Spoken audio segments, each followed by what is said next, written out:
Section 5.6 talks about modeling harmonic motion. Section 5.6 talks about modeling harmonic motion. So the goal here is to learn about simple harmonic motion, damped harmonic motion, phase and phase difference. Okay? So a simple harmonic motion, if the equation describing the displacement y of an object at time t is y equals a times sine omega t, or y is equal to a cosine of omega t, then the object is in simple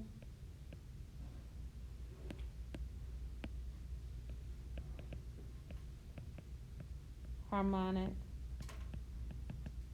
motion. In this case, the amplitude is equal to the absolute value of a. The period is equal to 2 pi over omega, so 2 pi divided by the coefficient of t.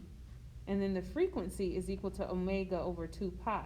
So notice that the frequency is just 1 over the period. Okay? Or in other words, is 1 over the period. Okay? So one thing to note, the amplitude is the maximum displacement of the object. The period is the time required to complete one cycle. And then the frequency tells you how many cycles per unit of time. Okay? Some examples of simple harmonic motion are a vibrating spring. So like if you pull a spring, let it go and it'll keep vibrating and then it'll eventually stop. Okay? Vibrations of a musical note, modeling a vibrating spring, modeling the number of hours of daylight, and modeling alternating current. Okay? These are all examples of simple harmonic motion. So now let's watch a video from Khan Academy about simple harmonic motion.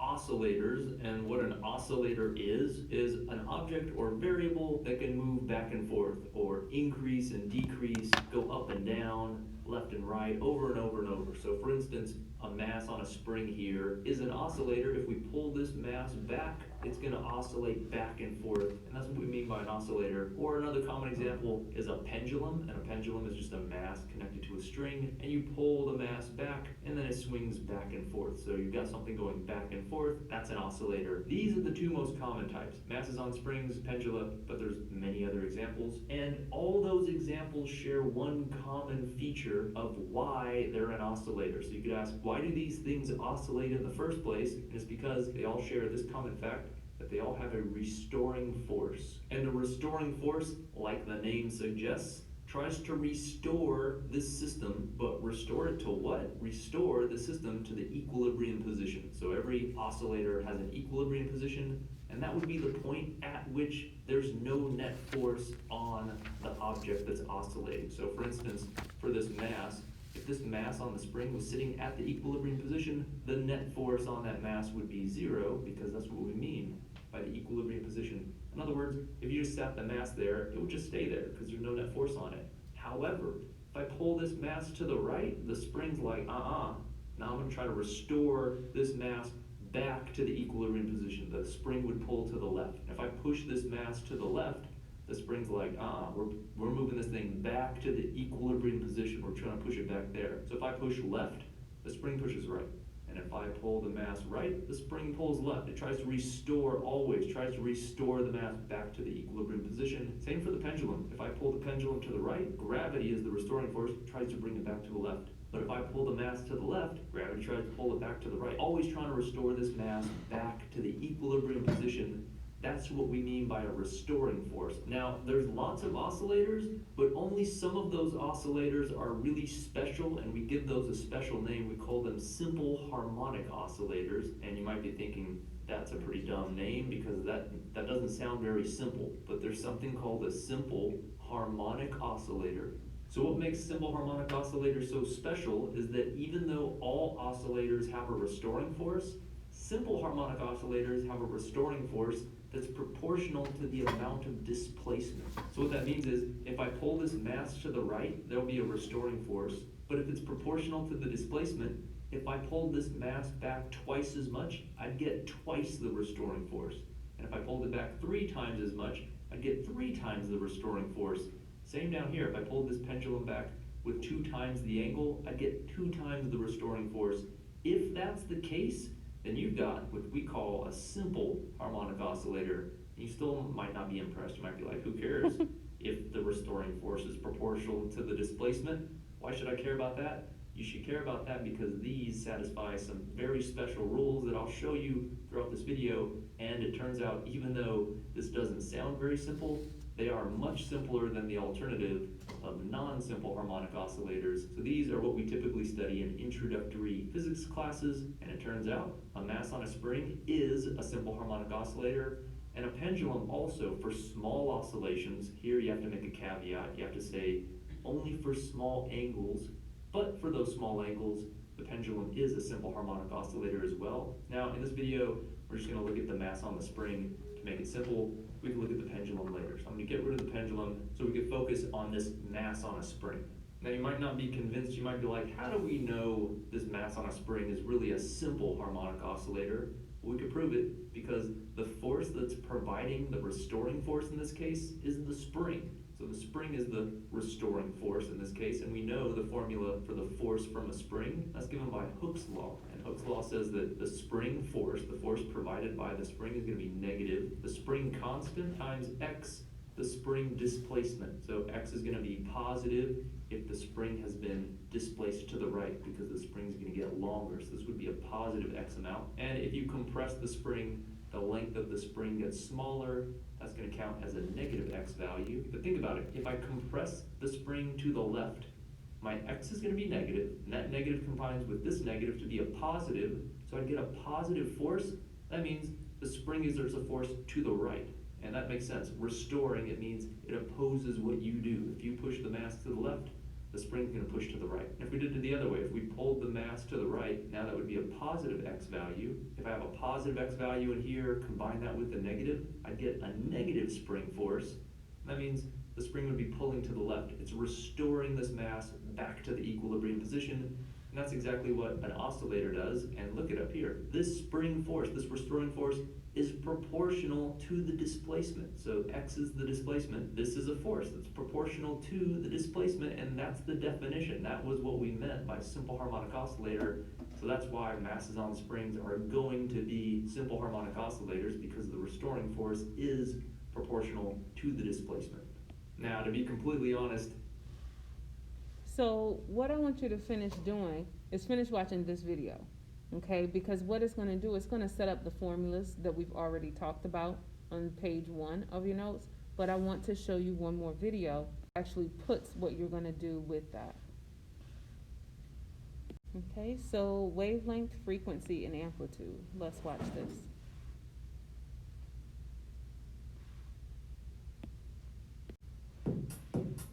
Sound is basically vibrations, and we can represent sound using special diagrams that are kind of shaped like a mountain and a valley. And because these diagrams are shaped a little bit like mountains and valleys, we describe them as waves. Waves.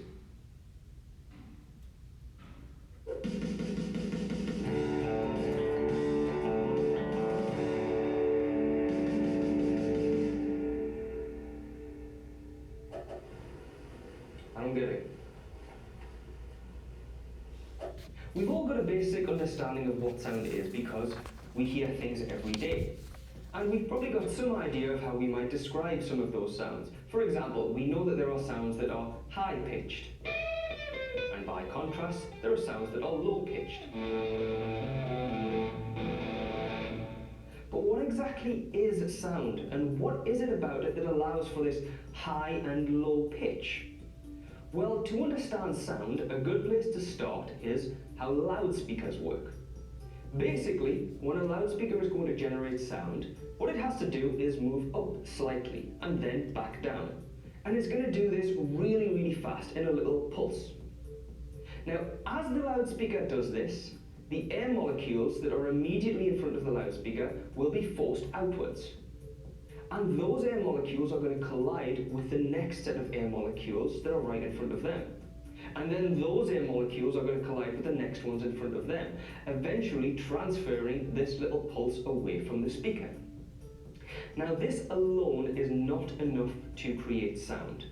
In order for sound to be generated, this pulse has to happen repeatedly. It has to happen many times each second. The vibration of air molecules allows sound to travel at a speed of 340 meters per second. Now that sounds quite fast, but if we compare it to water, which is much more dense, meaning the molecules are much more close together, it is capable of transferring sound at a faster speed of around about 1500 meters per second. Now let's look at this diagram of air molecules vibrating as a consequence of this pulsing of a speaker. What we've presented here is something called a longitudinal wave, but it's a little bit more convenient to present sound diagrammatically using something called a transverse wave. On this diagram, we can see from the transverse waves that there are 3 waves within a time frame of 1 second. This means that the speaker is vibrating at a rate of 3 pulses per second, and this is telling us the frequency. Frequency has the unit hertz, and so we can say that this speaker is generating a sound of 3 hertz. Now let's have a listen to what 3 hertz sounds like. Can you hear it? No, and there's a reason for that. Human hearing is only capable of responding to frequencies in the range of 20 hertz up to 20,000 hertz. Anything lower than 20 hertz is described as subsonic, and our ears can't hear it. Anything higher than 20,000 hertz is described as supersonic, and we can't hear it. Let's look at a speaker in action playing a frequency of 30 hertz. Now on this speaker I've put a few little bits of polystyrene which are there to demonstrate the up and downwards movements of the speakers a little bit more closely. As we turn it on, we can see the little bits of polystyrene bouncing around all over the place. And if we play this back in slow motion, we can see quite clearly the upwards and downwards movement of the speaker. Now if we want to demonstrate this graphically, a device which takes a sound and represents it as a wave is known as an oscilloscope. If we look at this frequency being played through the oscilloscope, we can see our transverse wave. Now let's see what happens if we increase the frequency to 50 hertz. We can see that the bits of polystyrene are bouncing around faster and the shape of the wave has changed. Now let's look at it at 100 hertz. Notice that as we increase the frequency, we are increasing the pitch. As you can see, the transverse wave shape is changing, but what exactly do these shape changes mean? Well, the first thing to notice about a transverse wave is how wide it is, and this is referred to as the wavelength. If we have a longer wavelength, this means that we have fewer pulses in any unit of time, which means we have a lower frequency and therefore a lower pitch.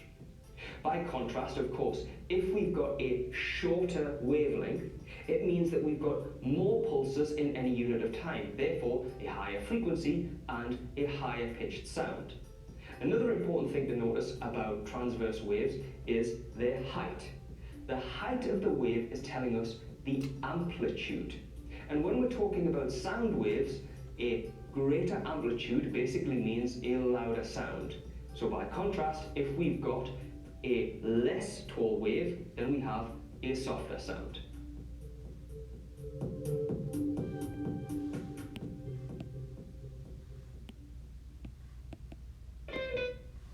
All right, awesome. So now let's actually go through an example where we apply the information that was just discussed. We have a sousaphone player, a tuba player, plays the note E and sustains the sound for some time. For a pure E, the variation in pressure from normal air pressure is given by V of T equals 0.2 sine of 80 pi T, where V is measured in pounds per square inch and T is measured in seconds. Find the amplitude, period, and frequency of V. So what's the amplitude here? Good. The amplitude is equal to the absolute value of 0.2, which is, as you stated, 0.2. What's the period?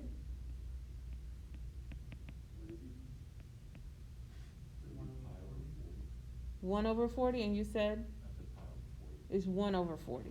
So let's write out y. Remember, you take 2 pi and divide it by omega. Omega, remember, is the coefficient of t. That's 80 pi. The pi's cancel, and you get 2 over 80, which simplifies to 1 over 40. So 1 over 40 is your period. What is your frequency? 40. Good. Your frequency is 40 because it's 80 pi over 2 pi. That's equal to 40. So, when we sketch a graph of V, since the frequency is 40, how many times do you expect to see this oscillate? 40, right? And I'm not going to draw 40, I'm going to draw 20, and you can draw the rest, okay? So 1, 2, 3, 4, 6, 7, 8, 9,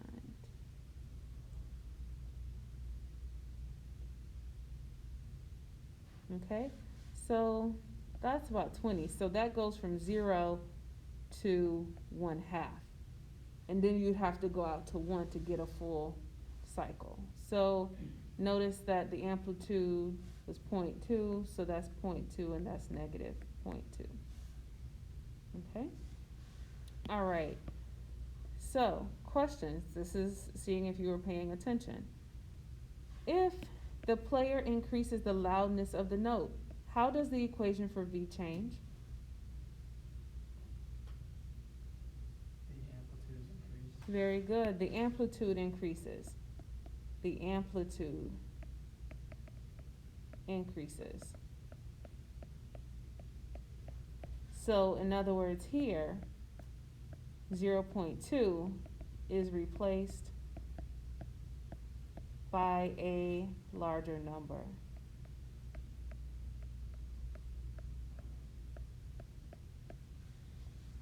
Good. Part D. If the player is playing the note incorrectly and it is a little flat, how does the equation for V change?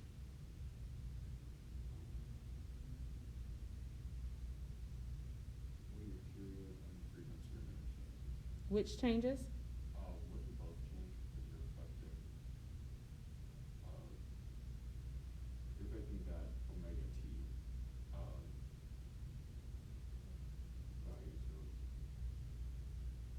I'm sorry, does a flat mean that it's being played less less high pitched, or? That's what I'm trying to find out and get you to answer. That's exactly what I'm trying to get you to answer. The question that you asked is exactly what I'm trying to get you to answer. They answered it in the video as well.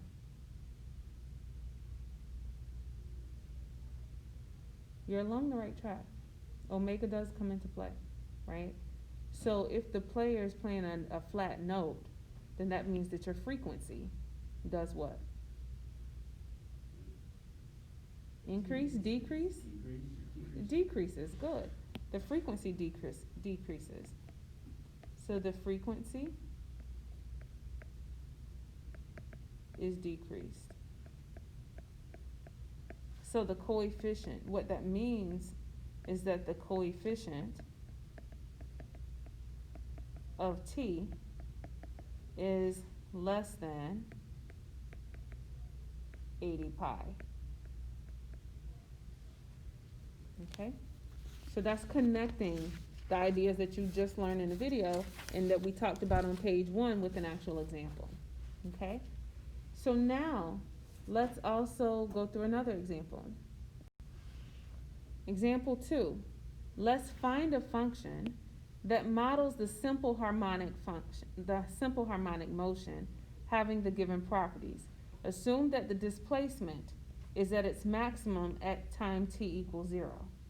So the amplitude is 35 centimeters. The period is 8 seconds. So we want to find a function that models the simple harmonic function. Okay? So the fact that we know the amplitude is 35 centimeters means that f of 0 is equal to what? 35. Good. Now, the period. We have to use the period to help us find the coefficient. Okay? So what we're trying to do here is we're trying to find a function for f of t. So far we know it's going to be 35 something, either cosine or sine. But the fact that we have f of 0 equals 35 means that it cannot be sine, because sine of 0 is what?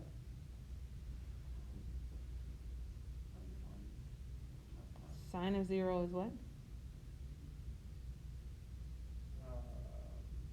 0. Sine of 0 is 0. That's your y value, right? Sine of 0 is 0. So if we put that in, then we could not get 35 back. So this has to be cosine. So 35 cosine of something. Of what? That's what we have to figure out. The period is 8 seconds. We know the period is also given by 2 pi over omega, right, equals 8. So, or 8 seconds. But here, that means 8 omega equals 2 pi, or omega is equal to 2 pi over 8, or what? Pi over 4, good. So that means f of t is equal to 35 cosine pi over 4 times t. That's your function. That's your function. Okay? So make sure that you go through the examples in your homework. You can also look through the examples in your book. Okay? Now, an observation. In the presence of friction, the motion of a spring eventually dies down. That's what that first video was explaining whenever you had that mass attached to the spring. Okay? So in other words, that means that the amplitude of the motion decreases with time. This kind of motion is called damped harmonic motion. So in other words, if you pull a spring, then it's going to have a high amplitude, but then as time goes on, it's going to die out. That's what's happening here. Okay? Whoops, not a random mark.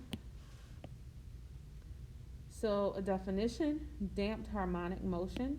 If the equation describing the displacement y of an object at time t is y equals k e to the negative ct sine of omega t, or y equals k e to the negative ct cosine of omega t, where c is greater than 0, then the object is in damped harmonic motion. The constant c is the damping constant, and k is the initial amplitude, and 2 pi over omega is the period. And remember, your frequency is 1 over your period. Okay? Now, one thing on the Khan Academy site that is really cool that you can do on your own time, they have you can code to find a damping constant. Okay, so they pick out a little piece of hair on a ball and they show it's curly, and then you can figure out how to get it to straighten up. Okay, and the code is there, and it allows you to play around with the code. It guides you through it. So that's one thing that you can play around with if you're interested in exploring this a little bit more.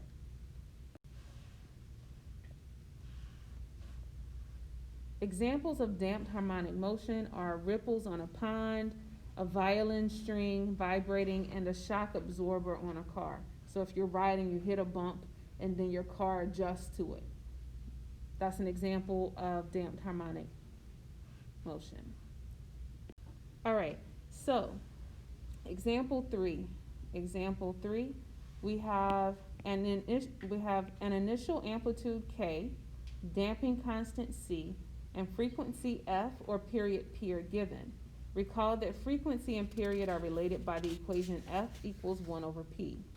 Use a function of the form y equals k times e to the negative ct cosine of omega t to model the damped harmonic motion. Use a calculator to graph the function. So, we know that k is equal to 15, c is equal to 0.25, f is equal to 0.6. We're given f, but remember f is equal to 1 over your period, p,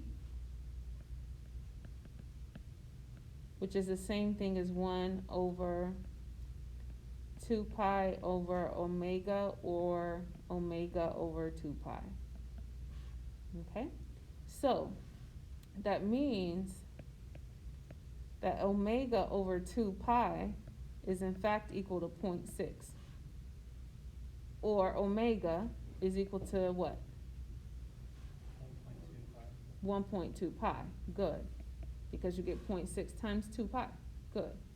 So, that means our function, y, is equal to 15 e to the negative 0.25 t times cosine of 1.2 pi t.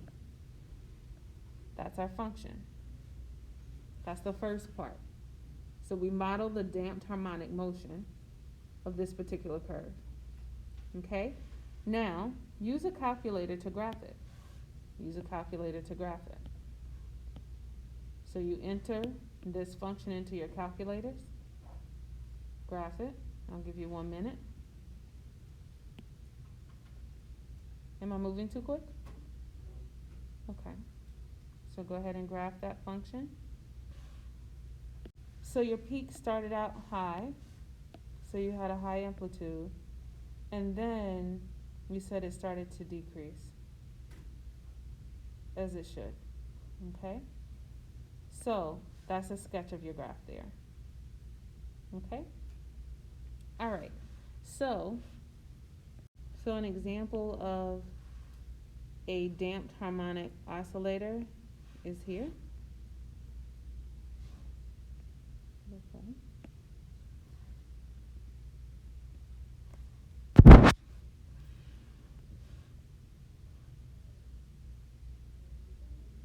So pay attention to how the wave is created here. As it goes back and forth, notice that the amplitude is getting smaller and smaller here. And whenever we're watching the first video and they were talking about restoring force, this is what was happening. So going back and watching that first video will give you the mathematics behind what is actually happening here in this animation. Okay?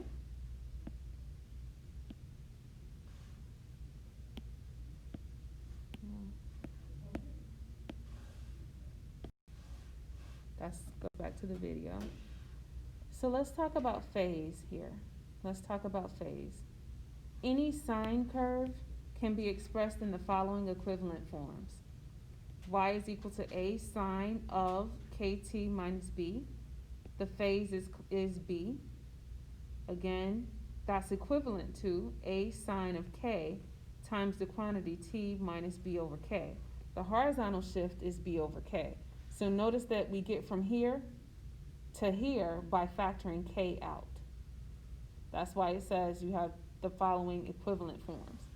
Okay, so you get phase is b, horizontal shift is b over k. So the question becomes, how do we know whether two waves with the same period are in phase or out of phase?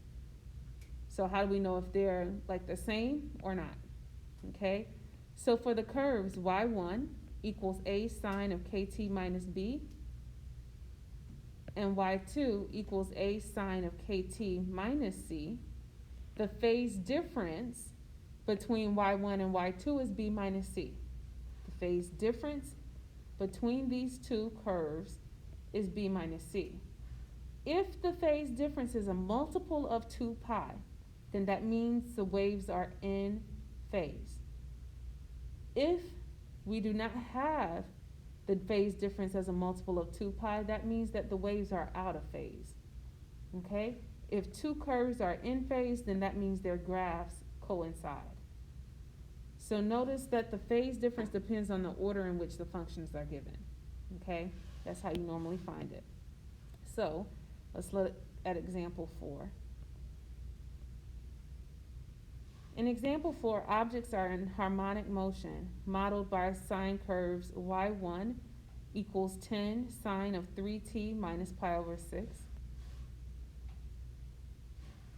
and y2 equals 10 sine of 3t minus pi over 2. Find the amplitude, period, phase, and horizontal shift of y1. So part A. What is the amplitude? 10. Good. The amplitude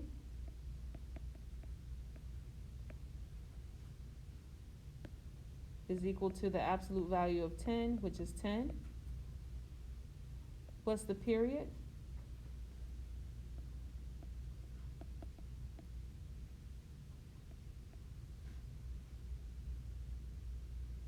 Two pi over what? Which is what here?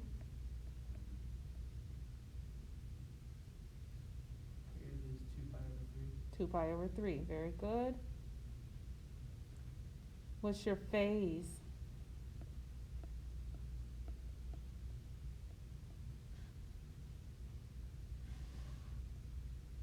What's your phase?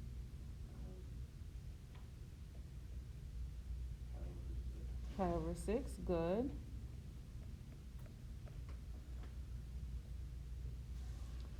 And we need to find our horizontal shift. Now, notice that the horizontal shift has this form, but we have this in the first form. So we need to factor 3 out. So we have 10 times sine of 3t minus pi over 6 is the same thing as 10 sine of 3. We're factoring out a 3 now. T minus what? When you factor out 3 from pi over 6, you're left with what? Pi over 2. No. Not pi over 2. You want to find an angle such that when you multiply 3 times that question mark, you get pi over 6.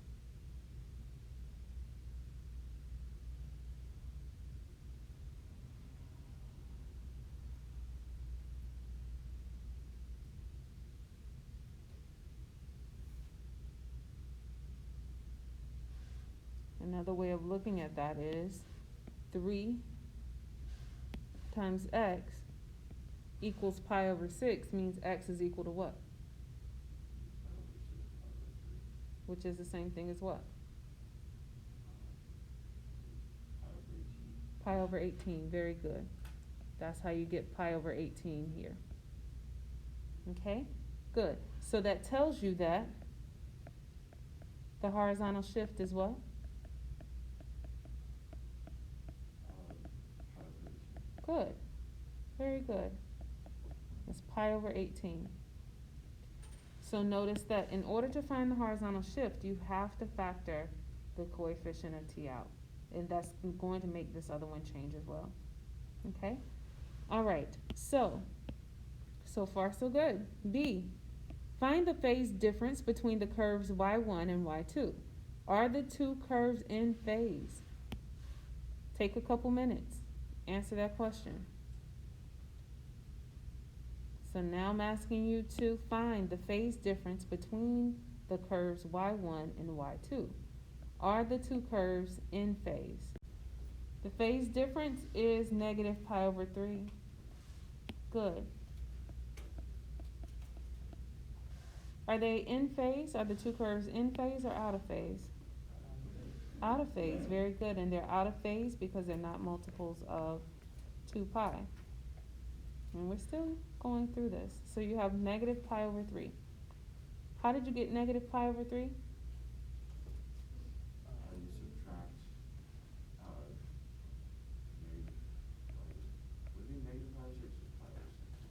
over 6? Then you subtract pi over 6 from pi over 2. Do you mean pi over 6 minus pi over 2 or pi over 2 minus pi over 6? Pi over 6 minus pi over 2. Minus pi over 2. Good.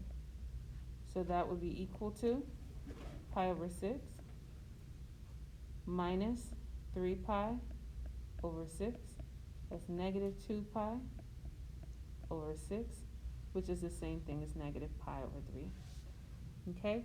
That's not a multiple of 2 pi. Because it's not a multiple of 2 pi, these two sine curves are out of phase. Okay? All right. So make sure you're aware. You're packing up and stuff, but make sure you're listening to me. You have your group work application is due by tomorrow at 11:59 p.m. Okay? You have 4 questions. 4 questions. Cover sections 5.1 through 5.4. Okay? Make sure you have that done. On Wednesday, you will have a short quiz at the beginning of class discussing or going over what we talked about today. And then we're going to move on. What questions do you have?